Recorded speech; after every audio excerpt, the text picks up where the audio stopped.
Boa noite, pessoal. Estamos aqui hoje para falar um pouquinho hoje sobre exaustão, vou falar um pouquinho sobre a manutenção nas cozinhas industriais, falar da importância desse tema hoje, principalmente aí dentro de shopping center, falar um pouco da evolução, de como isso começou, de como que a importância que os shoppings estão dando, né, nesse tema hoje, e é um tema extremamente relevante. Para isso, a gente trouxe aqui o especialista, o diretor Rafael Feijó, da FTR, que vai conduzir, né, esse assunto aqui junto conosco, que vai passar a experiência dele, mostrar a visão de como é que a empresa dele atua, de como é que é a forma mais assertiva que ele enxerga essa parte de cozinha. Então, primeiro, boa noite, Rafael. Queria que Boa você noite, introduzisse, Daniel. né? Queria que você se introduzisse, falasse já um pouquinho dessa importância desse trabalho, né? Ou seja, hoje esse tema de cozinhas industriais ele sempre foi relevante, mas o que a gente vê hoje é que as empresas estão com uma preocupação maior e o processo está mais estruturado, né? Então, eu queria que você falasse um pouquinho disso, né? Começando de falar desse trabalho e trouxesse dentro desse conceito algumas estatísticas também de cozinhas, de princípio de incêndio, como é que vocês enxergam isso? Legal. Bom, pessoal, boa noite. É um prazer estar aqui, né? Passar um pouquinho aí de conhecimento do que a gente faz aí. Isso é super bacana. A gente, como engenheiro, né? Tem um maior prazer em trabalhar e quando a gente faz o que a gente gosta, é bom falar um pouquinho, né? Daniel, é o seguinte, assim, na verdade é um tema que não vem de hoje, né? É um tema que já tem bastante tempo, visto a importância e do risco apresentado nas operações de cozinha, porque você tem um combustível, que é a gordura, você tem o calor e você tem a fonte de ignição, que é o fogo. Então você tem uma questão crítica ali muito grande, sendo operada de uma forma profissional, em larga escala, né? E que de fato, durante esses anos, você tem uma grande gama de incêndios atuando principalmente em shopping centers, restaurantes em geral, né? E eu costumo dizer o seguinte, assim, a gente tem a nossa empresa é uma empresa de engenharia de combate a incêndio e de exaustão e ventilação mecânica, a gente tem há 40 anos no mercado. Os dois maiores riscos de incêndio são dois, assim, o elétrico e o de cozinha. Então, é um tema relevante, é um tema de 10 anos para cá, tem sido colocado de uma forma, eu acho que aonde deveria estar, né? Porque é um tema super relevante que é muito frágil, porque são operações de cozinha onde você tem operadores que não têm um treinamento devido, você tem manutenções que não tinham um acompanhamento, equipamentos não certificados, equipamentos com projetos não bem elaborados, né, onde o Corpo de Bombeiros não via isso, né, não via isso de uma forma efetiva. Aqui no Rio você tinha um GEM que chegava cobrava um projeto de exaustão, mas não cobrava um projeto de CO2 na época, depois veio o saponificante, né? E hoje a gente conseguiu, de alguma forma, melhorar muito esse mercado com as inspeções, com o acompanhamento de análise de projeto, com os comissionamentos de obra, e isso mudou, inclusive, em Corpo de Bombeiros. Hoje, o Corpo de Bombeiros de São Paulo tem uma IT específica para isso, o Corpo de Bombeiros do Rio também. A gente fez a parte da nova norma 14.518, né, que é dedicada a isso. A gente publicou ela em 2019 com participação do Corpo de Bombeiros de São Paulo, né, que foi super importante. Um dos temas falados no comitê foi distração de fumaça pelo sistema de exaustão, né, seguindo a L300, então eles tiveram uma participação importante. E então isso é um tema relevante, sim, é um tema que deve ser preocupado, sim, e hoje, graças a Deus, está tendo a sua devida importância aí no mercado de shopping centers e, de um modo geral, né, como o Corpo de Bombeiros hoje tem uma IT específica para isso aí nos corpos de bombeiros aí de São Paulo, do Rio e, quiçá, os demais também irão seguir, né? Eu acho que você colocou alguns pontos importantes. Essa questão, né, ou seja, por mais que existam projetos e hoje existe o GEM, existem outros órgãos que exigem, né, a elaboração desse projeto, nós como gestores de shopping, a gente viu um gargalo que é o quê? Até pode ser que a instalação esteja coerente, mas a manutenção dela era uma coisa muito complexa, assim, do ponto de vista de acompanhamento com a mão de obra que o shopping tem hoje. O shopping tem uma mão de obra técnica, mas ele não tem uma mão de obra especialista nessa área, né? Ou seja, com know-how para fazer os testes, para fazer a avaliação, para poder dissecar a NBR lá e falar, gente, a NBR é isso, então vamos olhar esse item, vamos conferir um checklist mais apurado, né? A gente tem essa dificuldade. E eu queria que você comentasse um pouco justamente disso. Quais são os principais itens hoje, quando a equipe da FTR vai fazer as vistorias, que eles priorizam, né? Quais daqueles itens ali vocês julgam os itens mais críticos, né? E como isso pode auxiliar, né, os shopping centers aí a mitigar os princípios de incêndio? Legal. Eu costumo dizer o seguinte: se você não tem combustível, você não tem fogo, né? Então, eu acho o principal item, e é o item talvez o mais simples de uma inspeção técnica, é você avaliar se o duto da exaustão mecânica tem combustível, ou seja, se ele tem gordura. Hoje, a norma ela fala em no máximo 4 milímetros de acúmulo de gordura em qualquer trecho, tá? A anterior, que foi lançada em 2000, falava em 6 milímetros. Por que isso? Né? Pô, mudou? Não, porque a Ashwin, americana, ela fez uma nova publicação onde achava importante você ter no máximo 4 milímetros de gordura. E isso é um grande tabu, assim, porque às vezes o lojista não entende, né?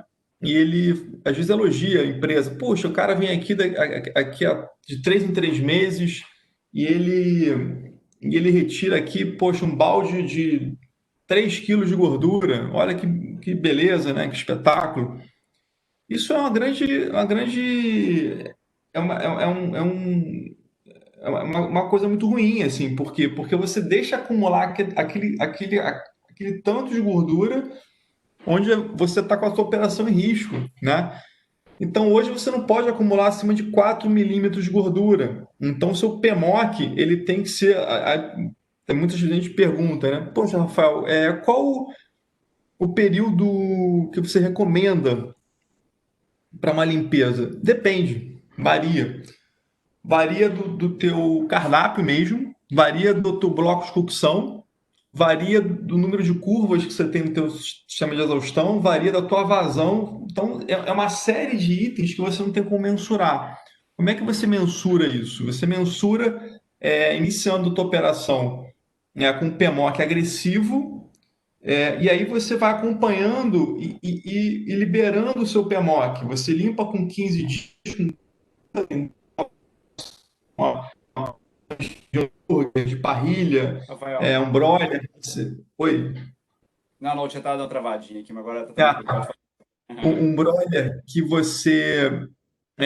você tem uma alta temperatura e aí, consequentemente, um alto desprendimento de particulado de gordura, você tem que ter um PMOC agressivo de 15 dias e depois você vai retroagindo para você regular que sempre quando você vai fazer a limpeza, você não encontre pontos superiores a 4 milímetros de gordura no seu duto. Então, esse é o grande segredo, talvez um dos primordiais. Um outro ponto super importante, também correlacionado à limpeza, é o número de portas de inspeção. O pessoal sempre questiona, poxa, a FTR cobra de 1,5 m, 1,5 m. A norma anterior, essa nova norma não, né, não especifica isso, né, fala em 4 metros. Isso é um absurdo e tal. Por quê? Porque se você não tiver um grande número de portas de inspeção, né, você não consegue fazer uma limpeza. Então, se você tiver um trecho que você não consegue ver ou ter acesso, você não consegue limpar. Então, certamente, aquele trecho que está ali é um trecho de acúmulo de gordura super agressivo. E, por fim, é você saber se o teu sistema de redundância, que é o sistema de combate a incêndio, ele está disponível, ele está bem dimensionado, ele está operacional. É, e aí eu vou falar de dumper, mas o dumper, na verdade, depende do teu sistema e principalmente, tá? Eu falei por fim, mas também isso é uma coisa super relevante, inclusive as normas as mais modernas de combate de extinção de incêndio, que é o saponificante, exigem isso, tá? O dumper, ele tem que ser estanque. Então, assim, o dumper com vazamento é um grande problema. Por quê? Por que, que o duto ele é exigido sem chapa de aço carbono bitola 16, né? Soldado ou flangeado com fibrocerâmica. Para você ter uma resistência ao fogo, ali é uma proteção passiva super importante, porque ele aguenta 2 horas de fogo intenso.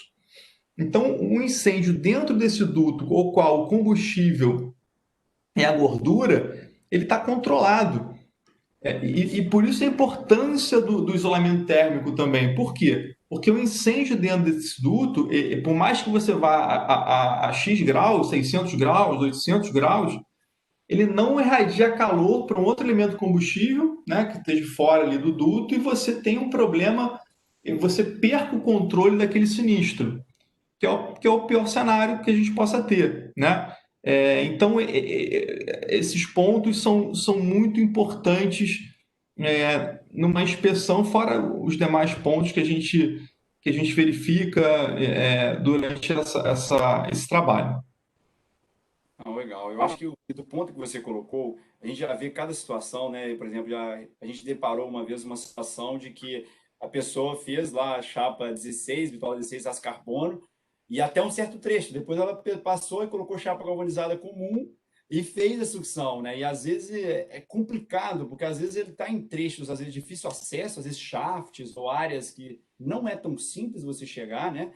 E essas vistorias de vocês, às vezes, apontam certas coisas desse nível que você fala, pô, peraí, tem realmente alguma coisa errada e o risco ali envolvido é muito grande, né? Você está com a chapa completamente fora do padrão, uma estrutura com risco iminente, né? Ou seja, às vezes até sei lá, fornos a lenha, que é um crítico ali, né? Um elemento muito crítico do ponto de vista de prevenção e de manutenção, e que está fora do padrão e que nem sempre é fácil para a operação conseguir enxergar isso ou ver isso, seja na pré-vistoria da inauguração, né, ou seja na operação propriamente dita. Né? Então, você traz elementos aí para a gente que auxiliam a gente tomar a decisão e a gente ajustar isso com os lojistas, né, para poder reduzir esse risco, que é o risco do empreendimento é de todos, né? Vamos colocar. Você tem as lojas, tem o shopping envolvido, né? Ou seja, ninguém quer ter um evento na sua loja no shopping. Aí, além do risco das pessoas, né? De toda ali a estrutura que você tem, que é o risco primeiro, né? Você tem a questão da imagem, você tem outros impactos, você tem várias outras coisas que impactam, né? Você comentou um pouco aí, e forte, né? Que a limpeza de duto realmente é um item crítico, né?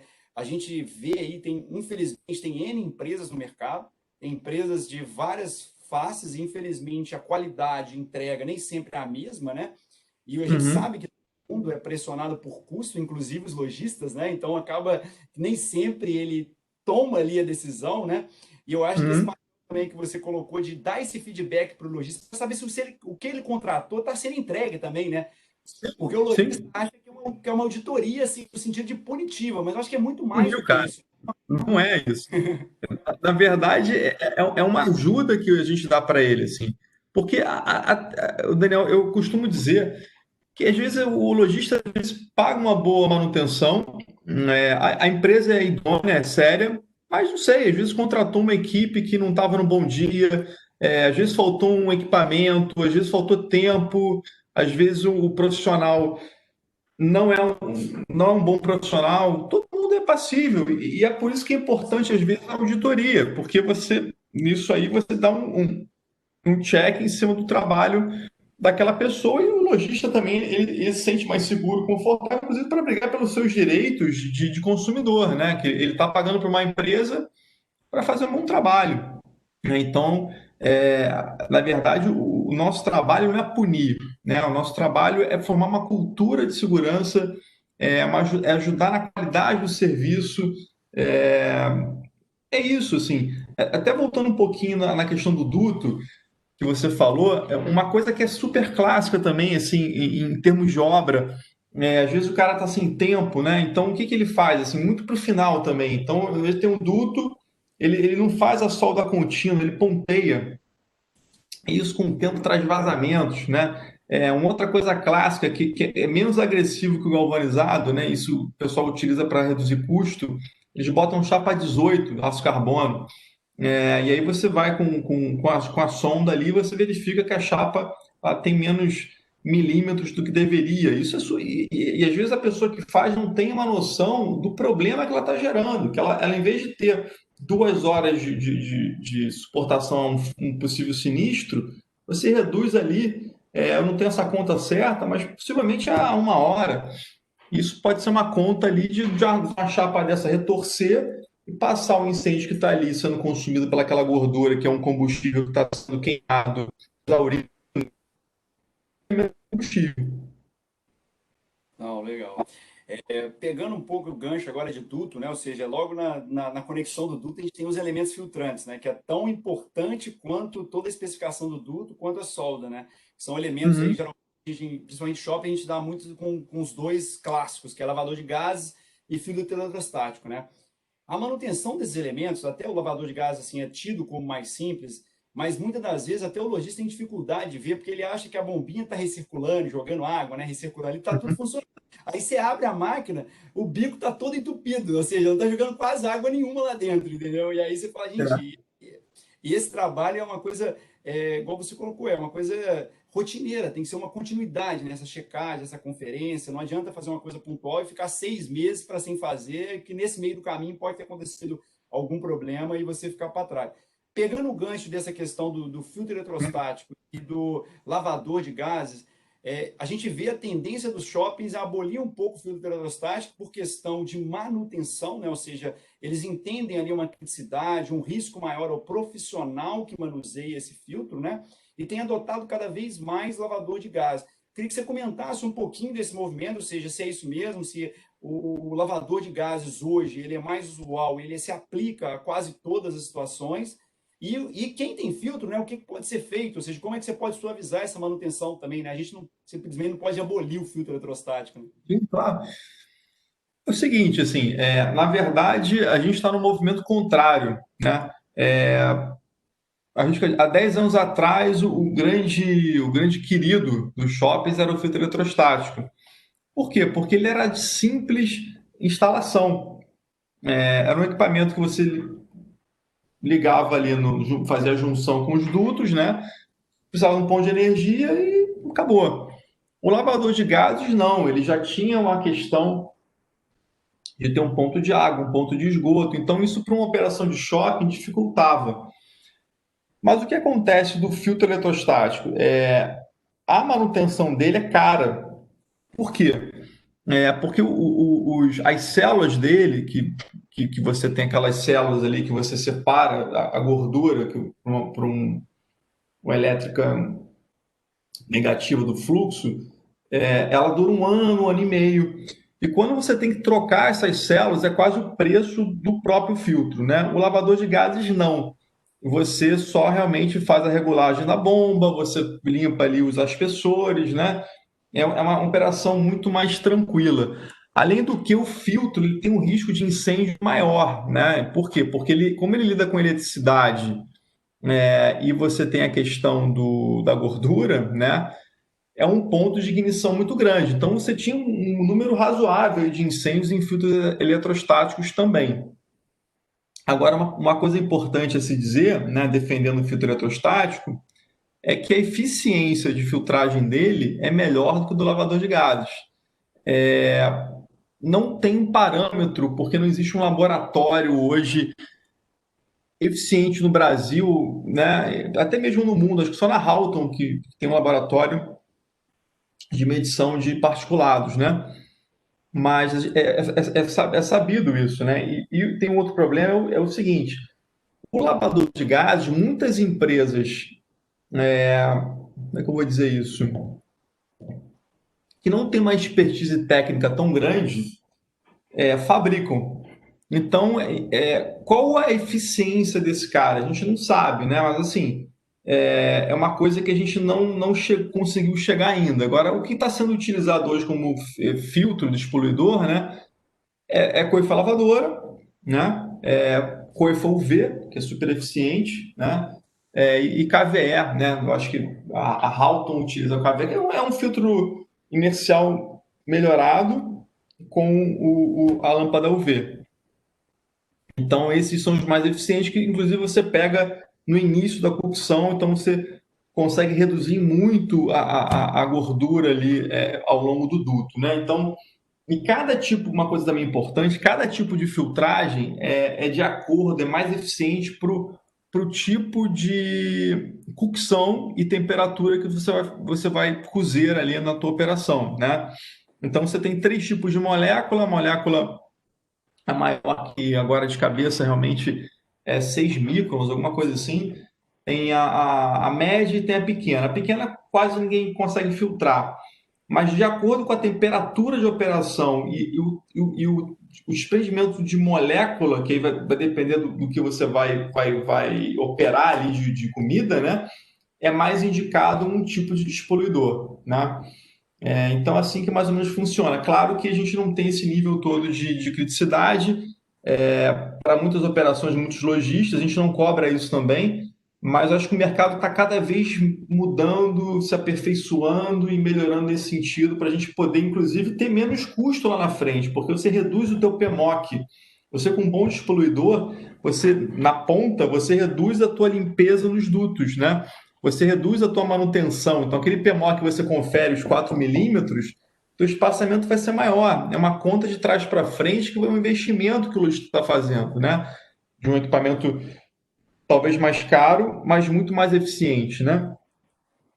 E uma outra, a última coisa nesse tema que eu acho que é super importante, e voltando para o lavador e para o filtro eletrostático que ficam no final junto ao exaustor, né? Eles não operando de uma forma adequada ou não operando, né? O que implica? Você suja a tua descarga do shopping, que geralmente passa por áreas de difícil acesso, onde você não vai ter acesso à limpeza. Isso é um grande problema, né? Porque você tem um combustível ali que a qualquer momento pode dar um problema. Ok, que você tá longe do fluxo de cocção, essa temperatura no final tende a ser menor, então o risco é menor, ok, né? Sem dúvida. Mas você perde a eficiência do sistema. Às vezes você está lá, o lojista, você faz a medição com o anemômetro na ponta, medidor de pressão, os dutos estão corretos, estão estanques, exaustor operando perfeito, mas o sistema não está dando o que deveria em termos de vazão, né? Pode ser a descarga. Se a tua descarga tá estrangulada por gordura, você não vai ter um desempenho necessário para você fazer a tua exaustão, a tua troca de ar ali que você precisa para fazer na tua operação. Isso é um ponto também bastante relevante.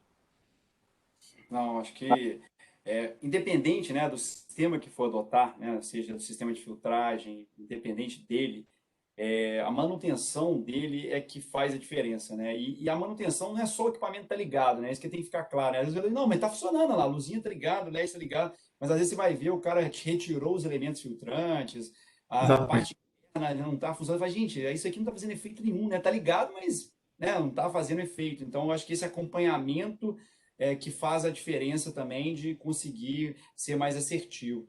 E pegando um pouco ainda a parte de duto, né, que é o meio ali, é o principal ali, a gente tem Uhum. discutido nele a parte CO2, né? E a gente escuta muito mito de que, principalmente o pessoal quando tem ou churrasqueiro, ou forno a lenha, de não querer colocar os sensores, né, de temperatura ali, alegando que eles podem atuar de maneira indevida, né? E acabar Uhum. disparando CO2 sem necessidade, né? Então, eu queria que você comentasse isso. Existem sensores hoje para poder atender essa demanda? Realmente existe o risco desse disparo não programado, né? Ou é simplesmente um erro de instalação? Porque às vezes o instalador coloca ele numa posição indevida e acaba gerando, né, todo esse transtorno na operação, e aí as pessoas já meio que começou a assimilar, não, esses lugares não dá para colocar sensor de temperatura. Isso é um tema super bacana, porque ele não é trivial. Assim, o que ocorre, né? Hoje você tem sensores que são chamados o termopar, né? Que é como se fosse um detector termovelocimétrico. Então ele atua por diferencial de temperatura, de delta de tempo de temperatura. Então assim, se você tem uma temperatura, sei lá, 600 graus estável, né? Vou botar ali uma parrilha, um fluxo ali de 200, 300, né? E você de 300 ou 200 foi a 250 de uma forma muito rápida, ele atua. É o ideal. Por quê? Porque a gordura, o ponto de ignição da gordura é 144 graus, né? Então isso é um problema para uma operação dessa, né? Então você tem que estar com o duto muito limpo, é uma operação agressiva com alto risco de incêndio, né? Tem shoppings, inclusive, de companhias que proíbem combustível sólido em operações, né? E um ponto importante do disparo acidental, se você não tem a condição de ter o termopar, porque não basta ter o termopar, você tem que ter uma central capacitada para ler esse equipamento, você tem que, com um termômetro a laser, botar a operação operando e identificar um fluxo confortável para você colocar o teu sensor mais longe de um fluxo de temperatura que não atinge um disparo acidental. Você vai me perguntar, Rafael, isso é bom? Não, não é bom. Mas em equipamento de combate a incêndio, você utiliza esse tipo de dispositivo, de procedimento como um sprinkler, né? Por exemplo, você tem um sprinkler que é 68 graus, bulbo vermelho. Se você tiver um local que no ambiente vá a 90, você tem que usar um bulbo azul, ou você utiliza para fluxo, bloco de excursão em cozinha, um bumbo amarelo, né? Que é 70, 79. Então você perde tempo de atuação do sistema para você não tirar esse sistema. Então você tem que fazer essa regulagem e, claro, você tem o acionador manual. Se o operador que está operando uma cozinha ali profissional identificar que está tendo um incêndio no duto dele, é fácil de identificar, ele tem que ter um treinamento para isso, ele vai na botoeira e acione o teu sistema. Isso é um ponto importante, né? Porque a maioria esmagadora das pessoas dos operadores de cozinha, elas não sabem o equipamento que elas têm nas mãos, né? Teve uma época que até a própria brigada de incêndio não sabia do equipamento que ela tinha nas mãos, né? Então, o sistema de CO2, por exemplo, você tem o acionamento pelo sensor de temperatura, você tem a botoeira e, em último caso, você vai na garrafa, no comando elétrico, você tem ali manualmente, mecanicamente, você dispara o teu cilindro, né? Por isso que é super importante que esse cilindro não fique escondido, onde o pessoal bota na casa de máquinas, atrás de 30 mil coisas ali, né? E a gente sempre pede que não faça isso, porque ali é um dispositivo de segurança super importante, é a última redundância do teu sistema, né? E saber operar ele é de suma importância para essa operação. Não, com certeza. O papel, né, nosso ali como gestor, a parte de shopping, né, de controlar isso, de cobrar, ele não é fácil, né? A gente hoje tem até umas ferramentas, como a própria FTR, que apoia vários shoppings, que dão subsídio, né, para poder fazer essas vistorias. Muitas das vezes, não adianta só nós notificarmos, aplicarmos multas, porque o risco continua lá, né? A verdade é essa, o Sim. risco, independente se você está Né? multando ou não, o risco não mitigou, ele está Não lá, saiu, né? Enfim. não É. saiu, você pode estar Não, aplicando a e às penalidade. vezes vocês vão lá, multam, orientam, né? E é fato isso. O trabalho de vocês é excelente, mas o lojista, besteira, aí tira naquela hora para ele bota tudo de novo ali, enfim, aí continua e volta Continua tudo. com tudo É, da mesma forma. Isso é difícil. Então, é um trabalho realmente de acompanhar. A gente tem tentado aproximar cada vez mais dos lojistas para dar esse subsídio. de mostrar, de tentar aproximar as equipes de manutenção também, indicar para eles as falhas, né? Porque tem empresa que está disposto a corrigir, a melhorar, né? Outras já são mais reativas, né? Então a gente tem trazido isso. E tem alguns casos que a gente já chegou caso, por exemplo, de ter que assumir mesmo, falar assim, pô, vou fazer, vou adequar e vou descontar de você de outra forma, porque não tem Está a jeito, conta aí para você pagar. ué, porque não tinha mais para onde correr. Ou você fechava a operação, ou você fazia isso, né? As duas opções. Assumia a operação do cara, né? Então, assim, infelizmente tem alguns momentos que a gente acaba entrando e atuando dessa forma, né? Rafael, eu queria primeiro agradecer e obrigado, viu? Assim, a ideia era colocar realmente para as pessoas a importância do sistema de exaustão, apresentar aqui itens básicos, né? Que às vezes as pessoas têm dúvidas, a gente já conseguiu até aprofundar em alguns temas, para dar uma visão e mostrar que, gente, por mais o sistema pode ser o mais caro do mundo, mas se a manutenção não for assertiva, não vai adiantar, entendeu? Você pode colocar o sistema que for, que ele não vai operar, né? Ou seja, essa continuação, essa operação e as pessoas que operam e fazem a manutenção têm que conhecer o sistema. Não adianta instalar um sistema completamente Não, sofisticado que o corretor colocou, para que o cara não vai entender na engenharia, para tudo na engenharia. para Se tudo. você botar o foguete da NASA, se você não dá manutenção, não adianta. É melhor você botar um teco-teco bem manutido do que você ter um. Porque uma hora aquele cara vai parar. Uma hora ele vai parar de funcionar, e quando ele parar de funcionar, o problema vai ser muito grande, né? Não, com certeza. Rafael, eu agradeço. Eu queria só que você deixasse uma palavra aí final para o pessoal, ou seja, se você tivesse que resumir aí o que que você daria aí em relação tanto para a parte dos gestores de shopping quanto para os lojistas sobre a importância da manutenção, das correções no sistema de exaustão de cozinhas industriais. Queria que você deixasse um recado para o pessoal.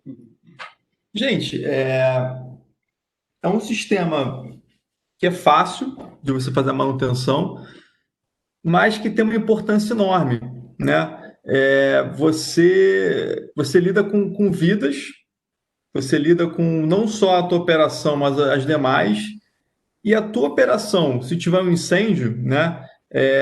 O que você vai ficar parado sem operar e perdendo financeiramente ali a tua venda é enorme. Então, contratem uma boa empresa, verifiquem se aquela empresa de fato é cadastrada no CREA, no GEM,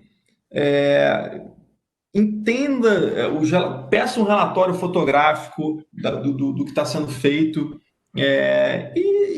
e busque os melhores no mercado, porque isso para você lá na frente vai ser uma coisa muito boa. E quando a gente, FTR ou outra empresa que for te inspecionar, a própria brigada, o próprio shopping, vier lhe apontar um problema, não reage de uma forma ruim. Eles estão querendo lhe ajudar, eles estão querendo fazer com que todos funcionem de uma forma correta e que todos ali consigam conviver de uma forma harmônica, seguros, né? Não, o shopping não pede nada de anormal, nada demais, ele pede um mínimo de uma operação, um mínimo de uma manutenção eficiente. Eu acho que é isso, assim. Não encarem o shopping como vilão, não encarem a FTR como vilão, contratem bons profissionais, e com isso, com certeza aí todo mundo aí vai trabalhar junto e conviver de uma forma harmônica. É isso Acho aí, que é isso. gente. Obrigado aí. Boa noite a todos aí. Obrigado, Daniel. Um forte abraço. Valeu.